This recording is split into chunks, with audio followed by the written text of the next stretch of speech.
Bi ye sibiri ye mɛ kalo tile saba san 2025 Bamakɔ News TV dɛgɛni filɛbagaw a ye aw bisimila an ka kunnafoni kinkilimanw kɛnɛ kan. Kunnafoni daminɛ na Kongo jamana minisirielaka ni ka baara ɲɛsinnen don adamadenya ko lafasali kan ani fo ka taa se sigiɲɔgɔnya ninnu basigi bɛna cogoya min na u ka jamana kɔnɔ. Ale bisimila an ka jamana minisiri ɲɛma fɛ ni o ye général de division Abdoulaye Mayiga ye a ka cakɛyɔrɔ la kɛrɛnkɛrɛnnenya la primature. Nin minisirielaka in yɛrɛ kun bilasiralen don fana ni an ka jamana minisirielaka ye ni o ka baara ɲɛsinnen don kɛnɛya kow ma. Ni o n'ale yɛrɛ ka baaraw bɛ tali kɛ ɲɔgɔn na. Laɲini ye mun ye yaasa Mali ni Kongo bɛ se ka jɛ ka baara ɲɔgɔnyaw boloda ɲɔgɔn fɛ cogoya min na. Yaasa adamadenya la fɛɛrɛ minnu bɛ se ka sɔrɔ yaasa sanji ka kasaraw ani fo ka taa se gɛlɛya minnu bɛ se ka mɔgɔ yɛrɛ sɔrɔ adamadenya kɔnɔna la ka se ka olu bali. Ka kɛɲɛ ni Jalabatigi degeden 14 ye minnu nana ka se ka u ka jɛɲɔgɔnya baaraw fɛɛrɛw sigi sen kan min ye ka dɔ fara u ka jalaw kan.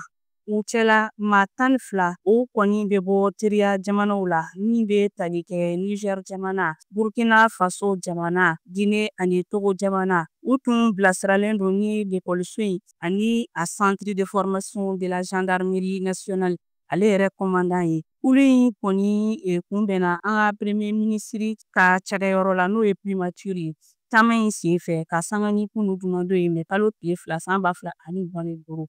U farala cabinet défense kulu kan yaasa u bɛ se ka faamuyaw sɔrɔ baaraw taabolo la.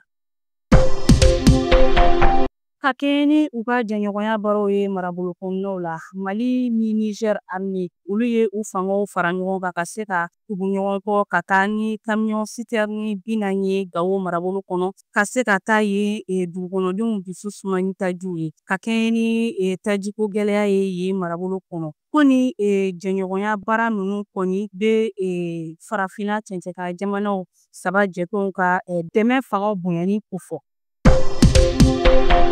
Ka kɛɲɛ ni comité international de gestion des crises et catastrophes olu maaw ka fara ɲɔgɔn kan ye min kɛra kunun jumadon mɛ kalo tile 2 san 2025 ni ɲɛmaya tun ye minisiri ɲɛma bolo n'o ye général de division Abdoulaye Mayiga ye. A bɛ yira k'a fɔ ko kumaɲɔgɔnya ninnu tun bɛ tali kɛ ka se ka jibolisiraw olu siraw labila Bamakɔ yɔrɔw la n'o ye Mali faaba ye. Bɛrɛbɛrɛli tɔn ɲɛmaw ye weleda kɛ ka ɲɛsin maliyɛnden kelen-kelenna bɛɛ lajɛlen ma bi minnu bɛ yen n'u ka laɲini ye an ka jamana sariya sunba ka o lafasa yaasa dan kana se ka kari fɛn minnu kɔni ye bɛrɛbɛrɛ tɔnw na cogoya min o la o de sen fɛ a lajɛ in yɛrɛ bɛna kɛ palais de la culture Amadu Ampateba kɔnɔna la n'a bɛ bɛn bi sibiridon ma mɛ kalo tile 3 san 2025 ne bɛ dan sigi bi an ka kunnafoni sentilamaw na aw ni ce aw ka ɲɛmadali ani aw ka kulomajɔ la aw k'an bɛn diɲɛ waati bɛɛ.